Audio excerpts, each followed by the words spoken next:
এখানে update licence 104টি আছে, আর বাকি ক্লিনিকগুলি প্রসেসিংয়ে আছে। লাইসেন্সের বিভিন্ন মেয়েদের অনেকের আপডেট করে নাই, প্রসেসিংয়ে আছে।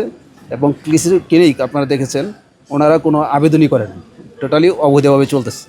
আমরা ম্যাজিস্ট্রেটকে নিয়ে আমরা ভিজিট করলাম, তারা কোনো আপডেট লাইসেন্স দেখাতে পারে নাই। এবং কিন্তু তারা ক্লিনিক পরিচালনা করতেছে, ওটি চালু হচ্ছে, অপারেশন করতেছে। এটা টোটালি মানে ইলিগাল, এটা কোনো লিগাল নাই। সব সরকারি নির্দেশনা আছে, লাইসেন্স পাওয়ার পরে ক্লিনিক বা ডায়াগনোস চালু করবে, কিন্তু তারা এটা বিধিটা মানে নাই।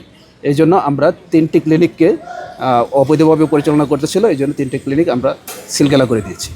এবং একটা ক্লিনিক কিছু অনিয়ম আছে, এই জন্য আমাদের এই ম্যাজিস্ট্রেট উনি জরিমানা করেছে। 1,55,000 টাকা জরিমানা করেছে ভোক্তা অধিকার আইনে। এখানে ওনাদের যে নিয়ম হচ্ছে যে ওটি অ্যাসিস্ট্যান্ট করবে একজন ডাক্তার, কিন্তু এখানে অ্যাসিস্ট্যান্ট করছে একজন নার্স। এটা আসলে ওটি তো একটা খুব সেন্সিটিভ জিনিস, আপনারা জানেন। এখানে অনেকের মানুষের লাইফ নিয়ে ডিল করা হয়, কিন্তু তারা এখানে নার্স দিয়ে ওটি অ্যাসিস্ট করেছিল।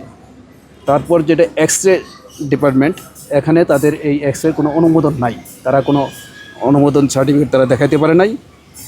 তারপরে আমরা প্যাথোলজিতে যেটা ভিজিট করে পেলাম, এখানে আমাদের ক্যাটাগরি কিছু ভাগ আছে, A category, B category, C category.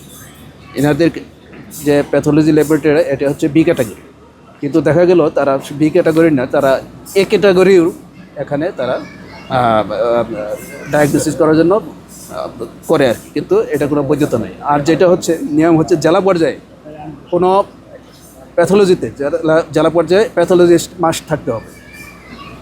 এনাদের কাছে কোনো প্যাথোলজিস্ট নাই, শুধু ল্যাব টেকনিশিয়ান রিপোর্ট প্রদান করে, যেটা টোটালি অবৈধ।